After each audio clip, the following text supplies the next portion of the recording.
Hello and welcome to U.S. History. This is U.S. History 109.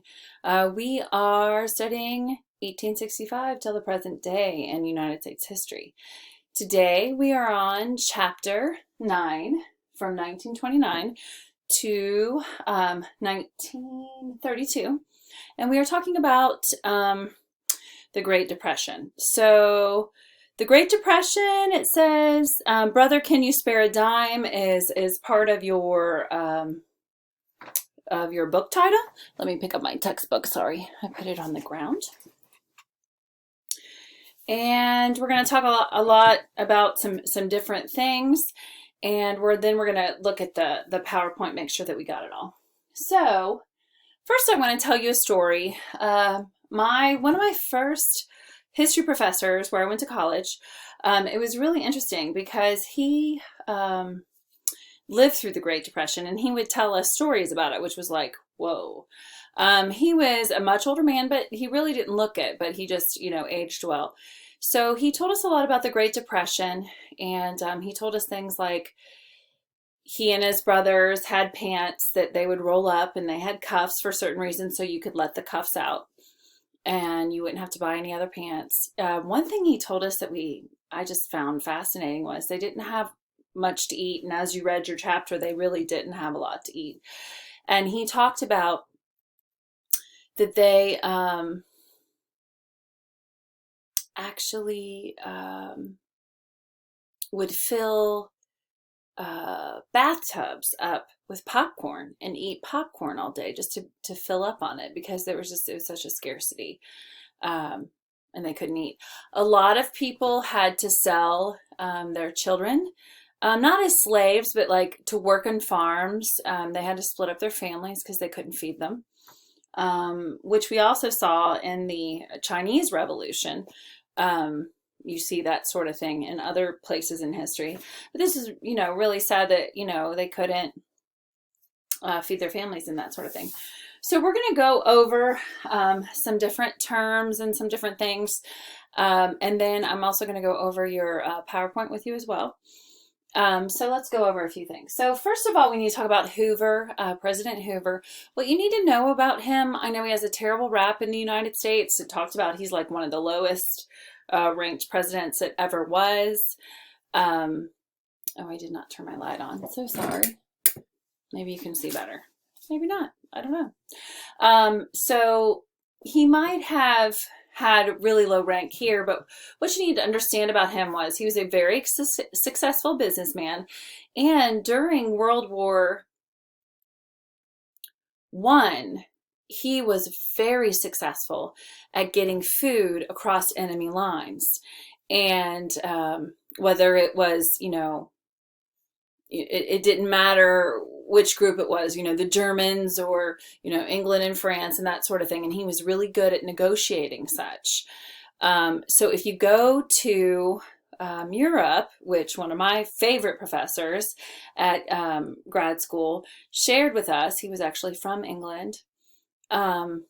He shared that there are statues all over Europe in honor of President Hoover, well, before he was president, because he fed them and kept thousands upon thousands of, Belgians from starving, and different groups of all different people from starving in World War I.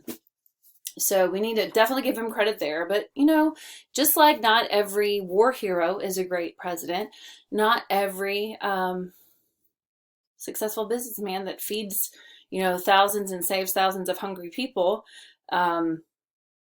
is a successful president either. So just something interesting to note. So at the beginning of his presidency, he was really trying to combat the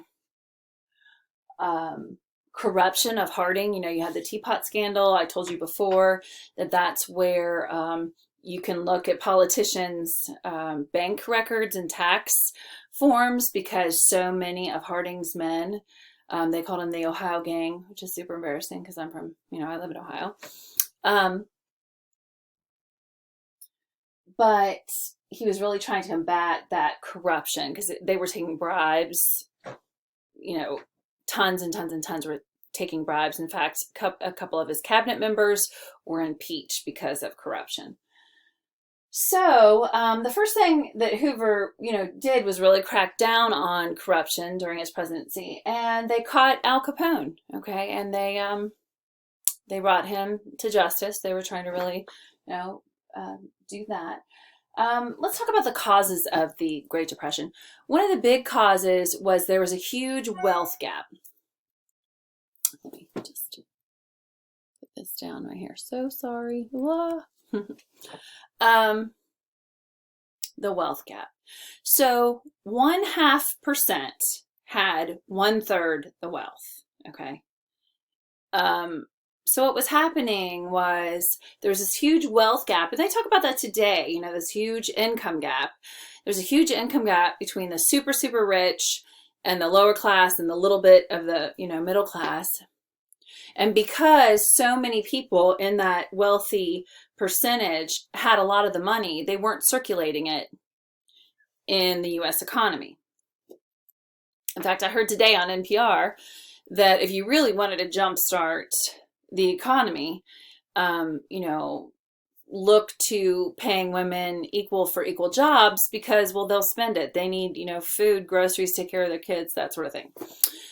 So it's important to have some spending going on in the economy. And you'll see in your chapter that it talked about how there wasn't enough money in the economy to keep it going. All right. So that's one reason of the collapse.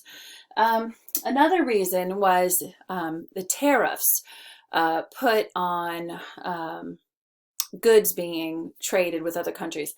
Now, I'm going to be really honest with you. In history, historians do not like to hear the word tariffs because every time it happens, it's a freaking disaster.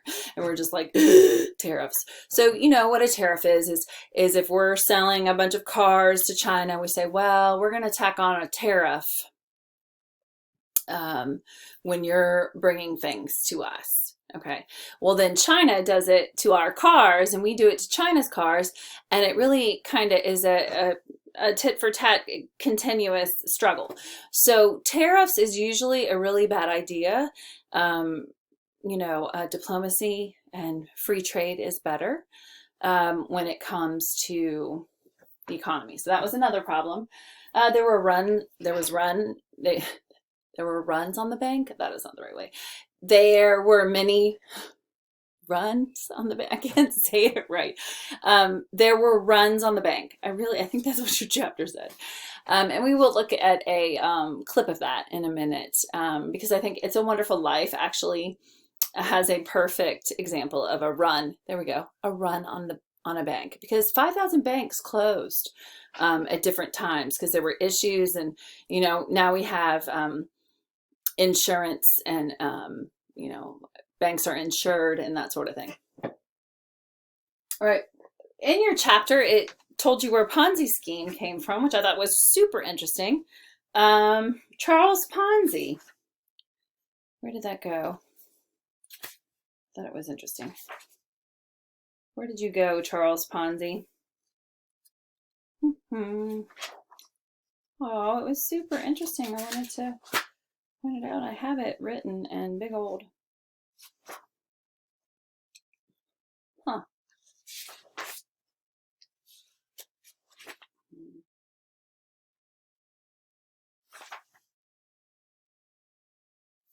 Oh, here it is. Sorry. Charles Ponzi was the original Ponzi scheme. It emerged in the 1920s, encouraged novice investors to divert funds in an unfounded venture. Okay, and it looked like it was Florida's tropical paradise. And people, bit and they had nothing and they lost their money. Okay. Prohibition, of course, was going on from 1920 to 1934. And of course, there was a crash. We call it Black Tuesday, October 29th, 1929. A lot of people lost a lot of their money. 10% of the population had stocks. I believe that's what your book said. And so it was a huge crash. Okay. Said run on the banks. Talked about the bonus army. There were 50,000 World War I veterans that were, camping and marching on Washington, and you really didn't want to ignore them. And if I remember correctly, and I know that it says it in your book as well, the bonus army. Hoover had, he sent forces to disperse them. That didn't go over well because they fought in World War I, and they just wanted their bonuses so that they could survive and live and feed their families. Okay. Unemployment was 25%, but that was like nationwide. If you look at people of color, they were hit much harder. It was actually 45 to 50% unemployment, because if someone was going to lose their job, honestly, racism was still very much alive. They would fire people of color first, and they would try not to fire whites. So something you need to understand, whether it's the Great Depression or a pandemic like we're in right now. I'm videotaping this. This is during the global pandemic. The people who suffer the most are the people of color and the poorest people. And the percentage of people of color that are extreme poverty is really disproportionate and overwhelming. And if you looked at numbers of, people who had the disease, people who died and that sort of thing, very sad. In New York City, it was the poor sectors. And some of them have insurance, others don't. So that's a huge struggle and problem. So that kind of brings us down to, we're going to talk more about FDR and the New Deal. Because people of color suffered so much, when the New Deal came about and FDR implemented the New Deal, really that's when we have a shift of people of color voting no longer for Republicans as they did in Abraham Lincoln's time. Okay, but there's a shift to voting for Democrats because of what happened in the Great Depression and FDR, overwhelmingly trying to reach people of color and who were the poorest and hurting the most and starving the most, to reach them and to help them. And they just really didn't forget and switched over. Okay. Unemployment we talked about. Actually, it was upwards more towards 50%. Okay, switch to the Democratic Party. Then you also had the droughts and the Dust Bowl. I know that we probably have talked about, I believe it's in your midterm exam review, but I've talked about how the Native American population, their culture, women were farmers. They only planted what they needed. They never planted more, okay? And the European immigrants came in, forming in the United States of America, and they looked at the Native American farmers and they were like, you're stupid because you let women farm, and they didn't think that they should let them. And so women were part of the economy, which they were not in the European model. They stayed home, stayed with the kids, did religion, that's it. And they never planted more than what they needed. Well, these European farmers that were coming over were not quite into capitalism that had boundaries and safe boundaries and laws to protect people, protect everyone, not just the rich elite making the money and the planters. So they planted as much as they possibly could to make as much of a profit as they possibly could. And they didn't think about the environment or what it would do to it. They didn't care. They just wanted money, power, and a profit. And it was unfettered, greedy capitalism. And when that happened, you let that happen generation after generation. And then you have droughts and the Dust Bowl. So it destroyed, the land, farmland. And, that's when we had to have some different national parks. We had to have some, different guidelines for farming. You can't just plant as much as you want and make as much as you want, because it affects the environment to the point that it was a wasteland. Okay. And you have many iconic pictures of the Dust Bowl, which we should show you here in a second as well. Okay, so another thing that they were very upset with Hoover when he lost the race to FDR was there was a huge anti-lynching piece of legislation, and he would not support it. And that was a huge problem, because lynching, taking the law into your own hands in a racially charged manner just really ended in absolute disaster, and it sure wasn't justice. And I know that in our PowerPoint we'll take a look at these men, but these men in your chapter were accused of rape, and come to find out they didn't do it. It wasn't, they were not guilty. Okay. So we will talk about that in a minute too. So also something that was pointed out in your book is that there was unfettered greedy capitalism that didn't have the laws in place to protect everyone involved, just the wealthy. And that was also a huge cause of the crash and the Great Depression. Okay. All right, well, we're going to go ahead and go through your PowerPoint and see what we have. And I'll just put myself in the corner. And we'll go through it. Brother, can you spare a dime? The Great Depression. All right.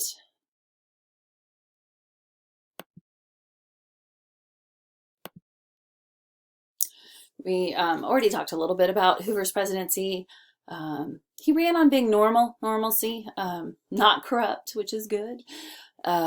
Believed American prosperity was unlimited. He talked a lot about individualism. That was also in your book, and exceptionalism, which we have to be really careful. Exceptionalism in the U.S. exceptionalism. Well, sure, I think Americans are wonderful, but when we get so pompous and arrogant, and to the point that we have a narcissistic spin, then we don't see the good in other countries as well, or then maybe learn from them. So there was some weird stuff going on there. Some humanitarian policies. He was pro free market, aid to farmers, new federal agencies to help overlooked certain groups. Proposed an old age pension program. So, okay. Causes of the crash, we talked about the three that historians really talk about. The tariffs, the overarching unfettered greed of capitalism, and that, wealthy 1% or 0.5% holding on to money and not spending it and putting it in the economy and the gap, as well as, making runs on the bank and over speculation and that sort of thing as well. Using anticipated earnings to pay for new stocks, overextension of credit. Okay. And just panic. Okay, and we're going to take a look at a video where you see a run on the bank. Makes more sense when you see it. Okay. From crash to depression, many, including Hoover, thought the crash was a temporary setback. Bank runs forced many banks to close. I believe it said 5,000. Major industries stalled and stopped. They had to lay off tons of workers, 25% for the overall, 50% for African Americans and people of color. And there was no welfare. There was no way to feed them or anything like that. Oops, sorry. Social impact, long bread lines, family life negatively affected. Women had to work because their husbands had no job, so they would have to take tiny jobs of some sort. Of course, they were paid so much less that it was barely a drop in the bucket. And African Americans faced greater workplace discrimination. Farmers lost their land. People relied on local and private aid Right. So a lot of what's talked about, and the question here is, if Herbert Hoover had taken more direct action, could he have prevented or shortened the Great Depression? And a lot of historians say yes. The actions that were needed to help the Great Depression were extremely terrifying to Americans because it was a huge deal and a huge step needed to be made. So what's really interesting when you begin reading more about FDR is he gathered experts, academic experts, which we've talked about, in economics and different things, and he put them together and asked them to find solutions. So he took the experts of the country and asked them to help, which was a great idea. And most of his New Deal policies did get us out of the Great Depression. What finally was the last push was in World War II, 70% of manufacturers made money.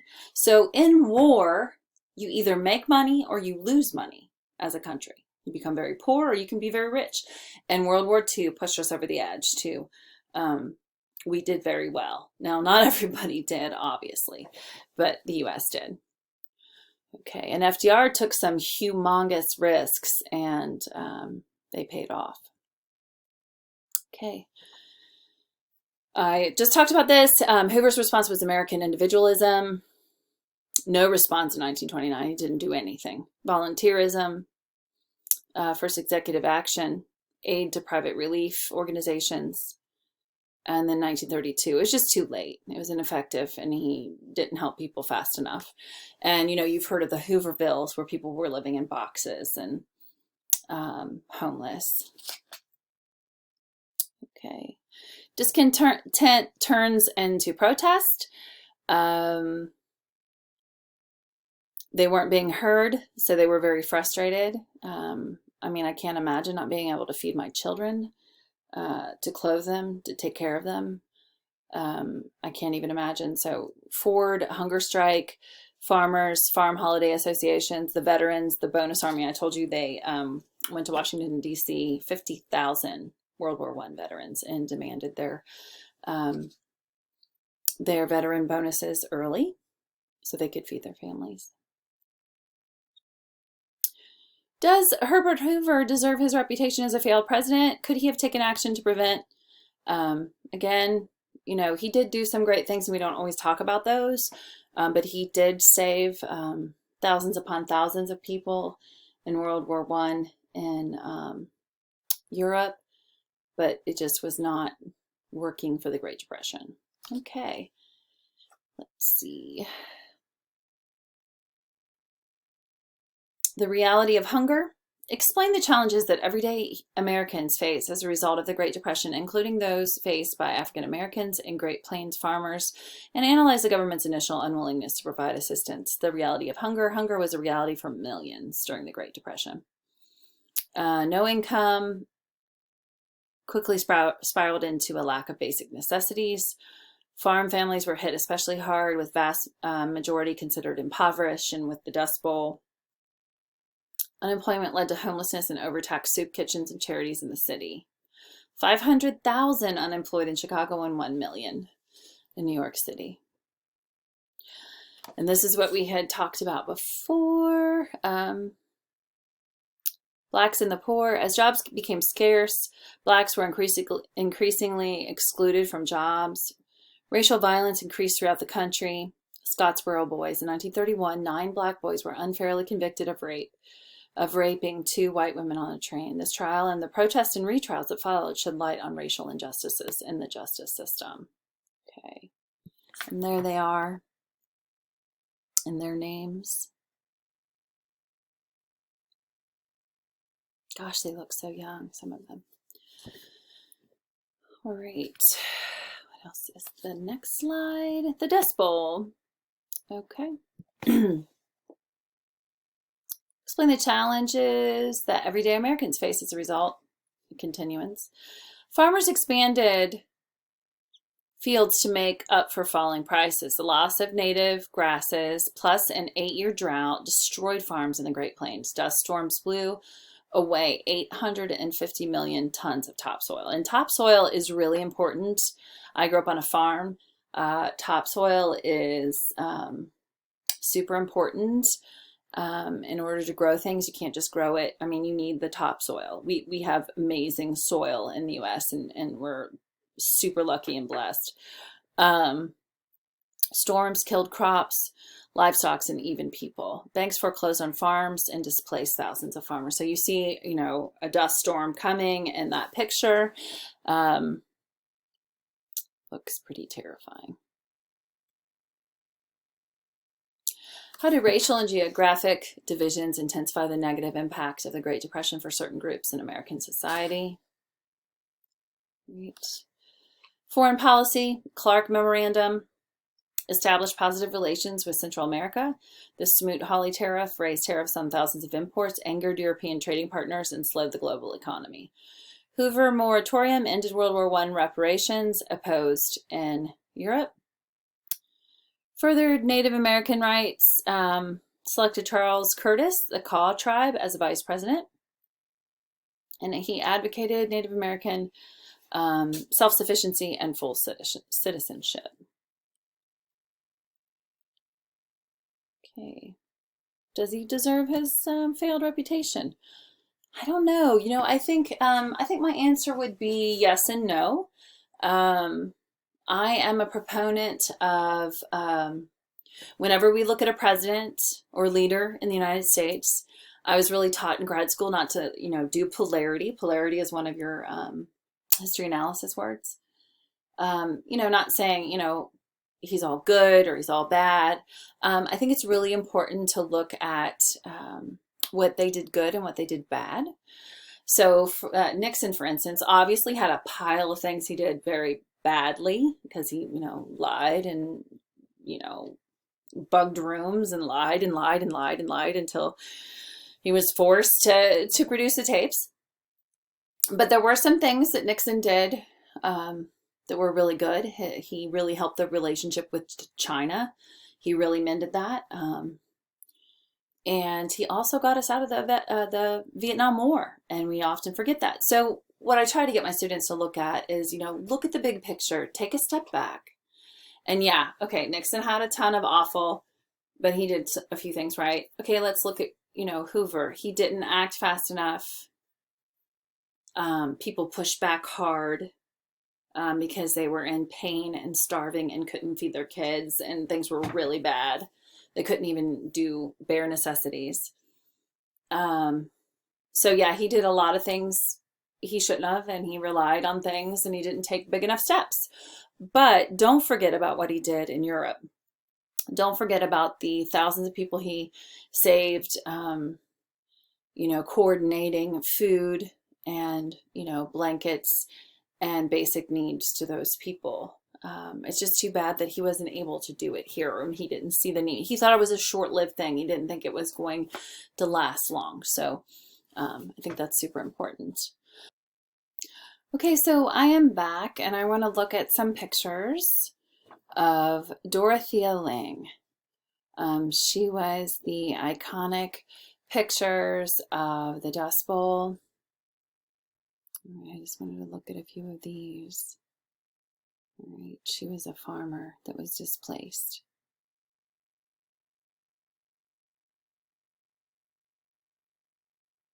Okay, the Dust Bowl. Just abject poverty. All right, and surely you've probably seen some of these pictures before. Okay.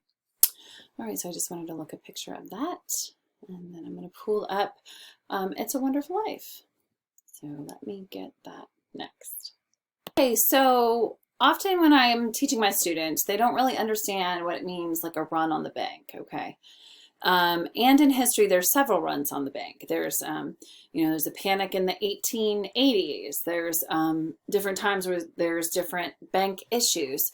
So one of my favorite things to do is to show It's a Wonderful Life and show the run on the bank. So I'm going to show that to you. So George is going to take his honeymoon. He had lots and lots of money saved. He's going to go on a honeymoon. He wants to travel the world, but he stayed home and took care of the bank after his father died. He was running it. So he was like the son that always stayed behind and took care of everything while his, brother, I think his brother Harry, went off and did great things and was a war hero. So this is a great movie. It's a Wonderful Life. I think I make my boys watch it almost every Christmas, or at least every other. I try to. But anyway, this is a wonderful depiction of what a run on the bank looks like and why there wasn't enough cash. And that's why 5,000 banks closed. Because that wealthy 0.5% was hoarding, most of the wealth, 1/3 of the wealth. Okay, so hopefully let's get me out of the way. Whoopsie. And we will watch it. Don't look now, but there's something funny going on over there at the bank, George. There's something funny going on over at the bank, George. That's got all the earmarks of being a run.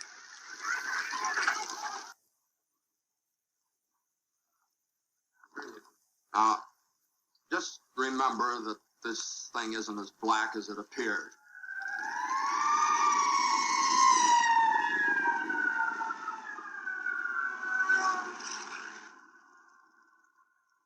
I have some news for you, folks.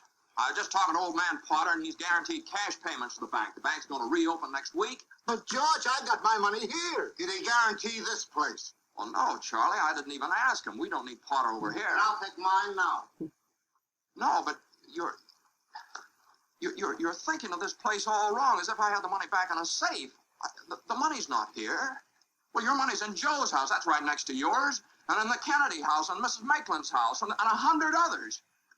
You're lending them the money to build, and then they're going to pay it back to you as best they can. Now, what are you going to do, foreclose on them? I got $242 in here, and $242 isn't going to break anybody.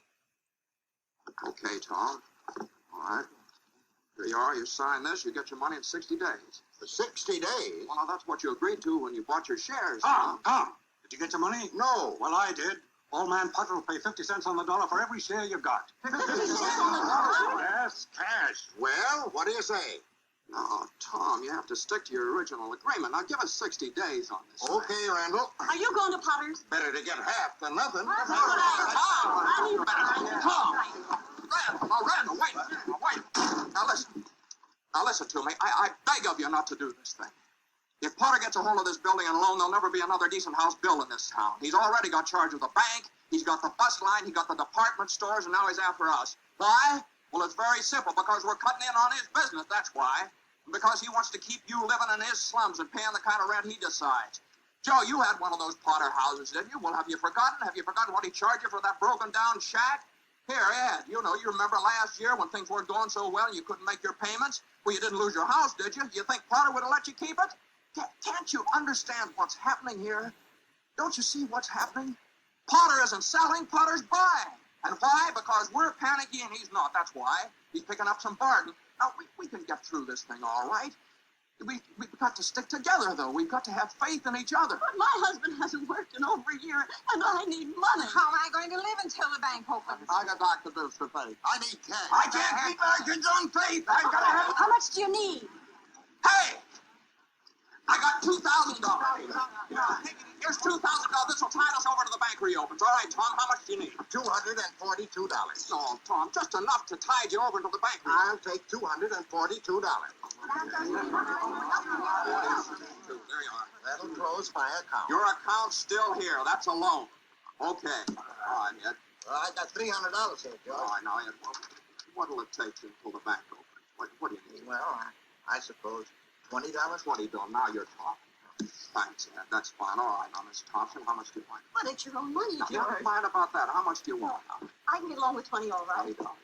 And I'll sign the paper. You don't have to sign anything. I know you pay it when you can. That's okay. All right, Miss Davis. Could I have $17.50? Sure, hard. Of course you can have it. You got 50 cents. 7. We're going to make it, George. 6. They'll never close us up today. 5, 4, 3, 2, 1. Bingo! We made it. Close the door, you. We made it. Look, we're still in business. We still got $2 left. Well, look, let's have some of that. Let's celebrate. Okay, whoa. Okay, the last thing that I wanted to do was to show you some of the relief efforts that Herbert Hoover, who is known as the great humanitarian, some of his efforts that he did in Europe, and some statues that I had told you about. So I just wanted to show you some pictures so you could visualize that.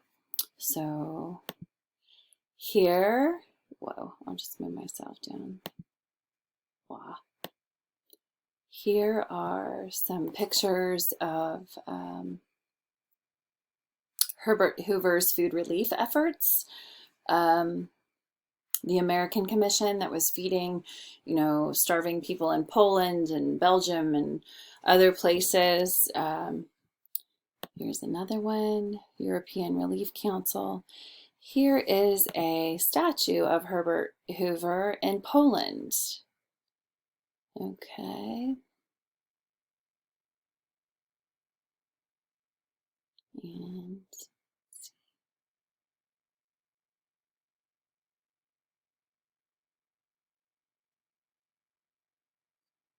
here is a starving victims of World War I statue that's also over in Europe.